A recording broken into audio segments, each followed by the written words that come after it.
जय हिंद दोस्तों आज हम देखने वाले हैं आर्यों का आगमन और वैदिक और उत्तर वैदिक काल से संबंधित कुछ महत्वपूर्ण प्रश्न। तो चलिए हम लोग बिना देर के आगे बढ़ते हैं तो देखते हैं। तो पहला क्वेश्चन है आर्य। आर्य शब्द ऋग्वेद में सबसे पहले क्या अर्थ देता है? तो आर्य शब्द का अर्थ होता है श्रेष्ठ या सभ्य व्यक्ति। श्रेष्ठ या सभ्य व्यक्ति आर्य का अर्थ होता है। आर्यों के भारत आगमन का कौन सा सिद्धांत बेगज कोई अभिलेख में समर्पित होता है?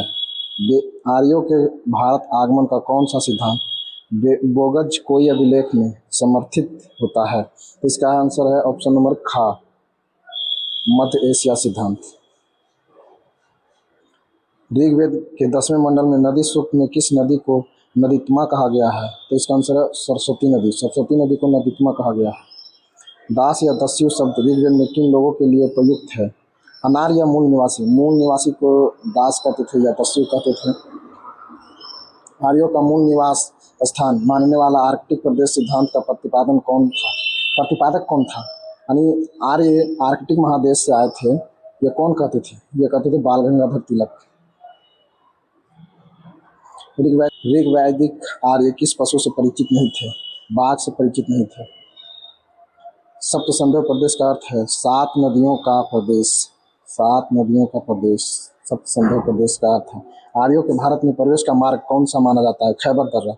खैबर दर्रा जो पाकिस्तान और अफगानिस्तान के बॉर्डर पर है। ऋग्वेद में यौ शब्द का प्रयोग किस फसल के लिए किया गया है?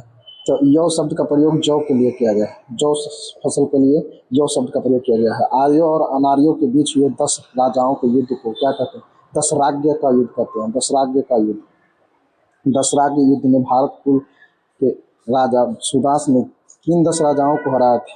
तो ये परुष्णी नदी के किनारे जो 10 राजा बसे हुए थे उनको हराया था। परुष्णी नदी यानी अभी के समय में रावी नदी।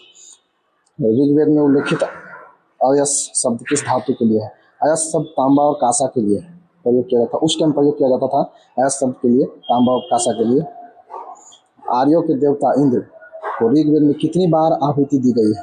250 बार। 250 बार इंद्र शब्द। गौ शब्द का ऋग्वेद में प्रयोग नहीं हुआ है मुद्रा के लिए। मुद्रा के लिए प्रयोग नहीं हुआ।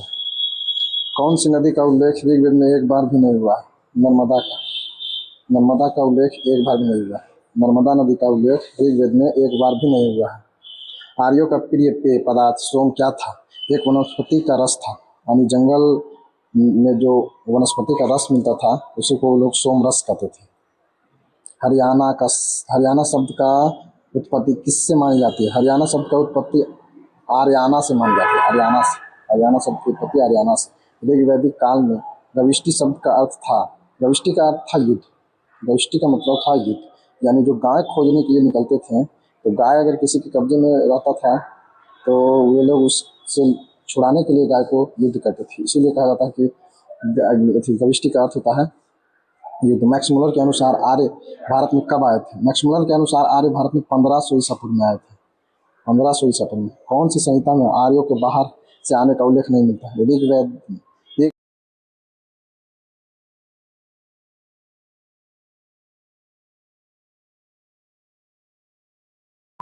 ऋग्वेद का 9वां मंडल किसे समर्पित है? सोम।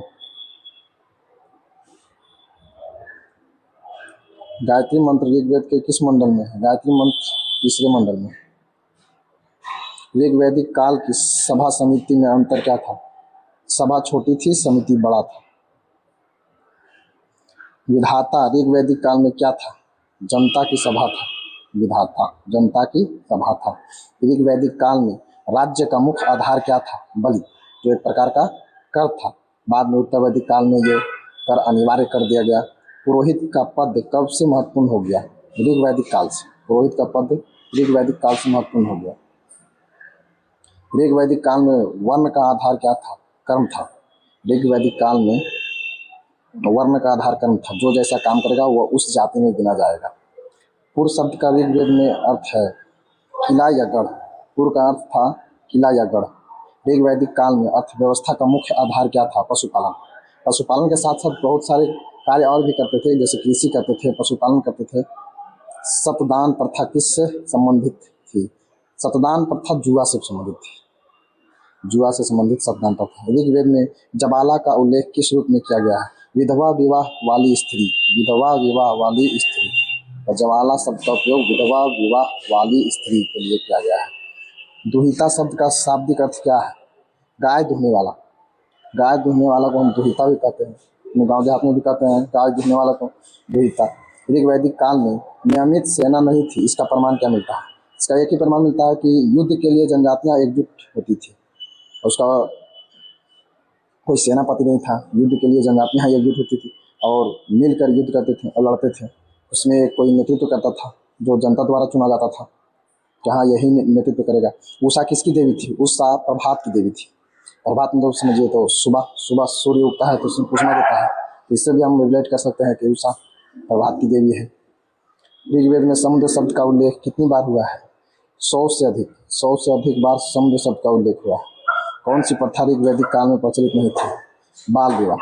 ऋग्वैदिक काल में बाल विवाह की प्रथा नहीं प्रचलित थी। ऐसा कोई प्रमाण नहीं मिलता जिससे हम कह सकते हैं कि बाल विवाह प्रचलित थी। व्रीहि शब्द का ऋग्वेद में उल्लेख है, इसका अर्थ है व्रीहि मतलब होता है चावल। ऋग्वेद में इसका उपयोग चावल के लिए किया जाता था। ऋग्वैदिक काल में सबसे लोकप्रिय देवता कौन थे? ऋग्वैदिक काल में सबसे लोकप्रिय देवता इंद्र थे, बाद में प्रजापति बन गए उत्तर वैदिक काल में। ऋतु या ऋत की अवधारणा किससे संबंधित है? ब्रह्मंडलीय नियम से। ऋत की अवधारणा ब्रह्मंडलीय नियम से संबंधित है। विश्व का प्रमुख क्या कहलाता था? विश्व का प्रमुख विश्वपति कहलाता था। ग्राम का प्रमुख ग्रामी कहलाता था। ऋग्वैदिक काल में विनिमय का मुख्य माध्यम क्या था? यानी जो एक दूसरे को सामान देते थे लेते थे, उसका मुख्य माध्यम था गाय। मुख्य माध्यम था गाय। गाय को ही हम लोग गाय से ही हम लोग विनिमय करते थे, एक दूसरे से व्यापार करते थे, समझिए, ये भी कह सकते हैं। मिस्क क्या था? सोने का आभूषण जो मुद्रा का काम करता था। मिस्क एक सोने का आभूषण था जो मुद्रा का काम करता था। ऋग्वेद का कौन सा मंडल पुरुष सूक्त के लिए प्रसिद्ध है, जिसमें वन व्यवस्था का उल्लेख है? 10वां मंडल। ऋग्वेद के 10वें मंडल में पुरुष सूक्त का उल्लेख है। आप नहीं था। संपत्ति का अधिकार, उन्हें संपत्ति रखने का अधिकार प्राप्त नहीं था, वे संपत्ति के मालिकाना हक नहीं ले सकते थे। उत्तर वैदिक काल में राज्य शब्द का प्रयोग पहली बार किस ग्रंथ में किया गया है? ऐतरेय ब्राह्मण। ऐतरेय ब्राह्मण में राज्य शब्द का प्रयोग किया गया है। उत्तर वैदिक काल में वन व्यवस्था का आधार क्या हो गया था? हम देखे थे कि ऋग वैदिक काल में वन का व्यवस्था क्या था? कर्म, जो जैसा काम करेगा वो उस जाति में गिना जाएगा या उस जाति के अंदर आएगा। लेकिन उत्तर वैदिक काल में धीरे धीरे व्यवस्थाएं समाप्त हो गई, तो यहाँ वर्ण का व्यवस्था हो गया जन्म, यानी जन्म से जो जिस घर में जन्म लेगा वह उस जाति के हो जाएंगे। शब्द का प्रयोग किस वेद में मिलता है? अथर्ववेद में। राष्ट्र, क्योंकि अथर्ववेद उत्तर वैदिक काल में लिखा गया, इसलिए राष्ट्र का से उस समय राष्ट्र की कोई ऐसा व्यवस्था नहीं थी ऋग्वैदिक काल में। उत्तर वैदिक काल में सबसे महत्वपूर्ण देवता कौन बन गए? उत्तर वैदिक काल में प्रजापति। प्रजापति सबसे महत्वपूर्ण देवता बन गए। ऋग्वैदिक काल में हमने देखा है कि इंद्र थे पर महत्वपूर्ण देवता। सत्यमेव जयते कहाँ से लिया गया है? मुंडकोपनिषद से। मुंडकोपनिषद से सत्यमेव जयते लिया गया है। उत्तर वैदिक काल की राजनीतिक इकाई का सही क्रम क्या है? उत्तर वैदिक काल में राजनीतिक इकाई का सही क्रम है कुल, ग्राम, विश्व, जन। यानी कुल से बड़ा ग्राम, ग्राम से बड़ा विश्व, विश्व से बड़ा जन। कुल का मालिकाना घर के मालिक होते थे, ग्राम का ग्रामिक होते थे, विश्व का विश्वपति होते थे, जन का जनपति होते थे या जनक होते थे, जनपद भी होते थे। का उद्देश्य था, यानी यशमेघ यज्ञ में राजा एक यज्ञ कराकर एक घोड़े को छोड़ देता था, वो घोड़ा जहाँ जहाँ जाता था उस सारी जमीन उस राजा के अधीन हो जाती थी। कौन सी फसल उत्तर वैदिक काल में मुख्य हो गई? हम लोग ने देखा कि ऋग वैदिक काल में जो मुख्य फसल थी, लेकिन उत्तर वैदिक काल में चावल या गेहूं ये मुख्य फसल बन गई। लोहे का प्रयोग किस वैदिक काल से प्रारंभ हुआ है? उत्तर वैदिक काल में। हमने देखा कि उस समय लोहे का प्रयोग नहीं होता था, लेकिन उत्तर वैदिक काल में भारी मात्रा में लोहे का प्रयोग होने लगा। यही से आगे चलकर महाजनपद का विकास होगा, क्योंकि लोहे का प्रयोग होने लगा है तो फसलें अधिक उगने लगी है, खेती बाड़ी की संख्या बढ़ गई है। किस धातु के लिए प्रयोग किया गया है? लोहा के लिए। किस शब्द लोहा के लिए प्रयोग किया गया है उत्तर वैदिक काल में? राजसूय यज्ञ कौन कराता था? राजसूय यज्ञ राजा जब अपने राज्य अभिषेक करता था उस टाइम कराता था, तो राजा कराता था राजसूय यज्ञ। उत्तर वैदिक काल में बलि का क्या उत्तर वैदिक काल में बलि क्या बन गया? बलि एक अनिवार्य कर बन गया। उस टाइम क्या था? ऋग वैदिक काल में बलि अनिवार्य कर नहीं था, था तो उस टाइम भी कर, लेकिन अनिवार्य कर नहीं था। तो बलि इस समय अनिवार्य कर बन गया। गोत्र व्यवस्था का प्रारंभ किस काल में हुआ? गोत्र व्यवस्था का प्रारंभ उत्तर वैदिक काल में हुआ। लोग जानते थे उस टाइम गोत्र व्यवस्था का प्रारंभ नहीं हुआ था। उस समय कर्म के अनुसार जाति की निर्धारित होती थी। उपनिषद शब्द का अर्थ है, उपनिषद शब्द का अर्थ है गुरु के समीप बैठकर शिक्षा प्राप्त करें। गुरु के समीप बैठकर शिक्षा प्राप्त करें। कौन सी वैदिक संहिता गद्य पद दोनों में लिखी गई है? तो यजुर्वेद। यजुर्वेद गद्य पद दोनों में लिखा गया है, यानी कहानी और कविता। आप पूछ सकते हैं कि कहानी और कविता दोनों में लिखा गया है यजुर्वेद को। संगम प्रथा किससे संबंधित थी? संगम प्रथा सौदान से, संगम प्रथा सौदान से संबंधित है, यानी सौ को दान से, सौदान से। उत्तर वैदिक काल में स्त्रियों की स्थिति के बारे में क्या सही है? पतन घट गया, पुरुषों के अधीन हो गई, संपत्ति उनके अधीन नहीं होने लगे, सभा में पहले जाती थी, सभा में भाग लेती थी, परंतु अब वह सभा में भाग नहीं लेती है, समिति में भाग नहीं लेती है। तो स्त्रियों की बहुत बुरा हाल हो गई थी उत्तर वैदिक काल में। जो अधिकार ऋग वैदिक काल में दिया गया था, वो अधिकार उत्तर वैदिक काल में महिलाओं को नहीं मिल पाया। वाजपेयी या किस वर्ग के क्षत्रिय लोग वाजपेयी करते थे। पंचाल महाजनपद का उल्लेख किस वेद में है? पंचाल महाजनपद का उल्लेख यथर्वेद में है। यथर्वेद में पंचाल महाजनपद का उल्लेख है।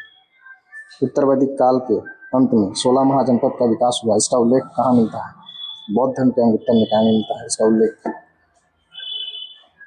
निष्क, शतमान, कृष्णल किस काल की मुद्रा है? ये उत्तर वैदिक काल की मुद्रा है। निष्क, शतमान, कृष्णल उत्तर वैदिक काल की मुद्रा है। सूत, रथी, सेनानी कौन से अधिकारी थे? ये राज्य के नए अधिकारी है। ये राज्य के नए अधिकारी को सूत, रथी, सेनानी भी कहा जाता था। ये भी कैसे? तैत्तिरीय संहिता किस वेद से संबंधित है? तैत्तिरीय कृष्ण यजुर्वेद से संबंधित है। तैत्तिरीय कृष्ण यजुर्वेद का ब्राह्मण ग्रंथ तैत्तिरीय भी होता है, तो हम लोग कह सकते हैं कि तैत्तिरीय यजुर्वेद से संबंधित है। गंधर्व विवाह किसे कहते थे? प्रेम विवाह को गंधर्व विवाह कहते थे। उत्तर वैदिक काल का समय माना जाता है, उत्तर वैदिक काल समय माना जाता है 1000 ईसा पूर्व से 600 ईसा पूर्व। इसी तरह का वीडियो देखने के लिए आप हमारे चैनल से जुड़ सकते हैं। जय हिंद।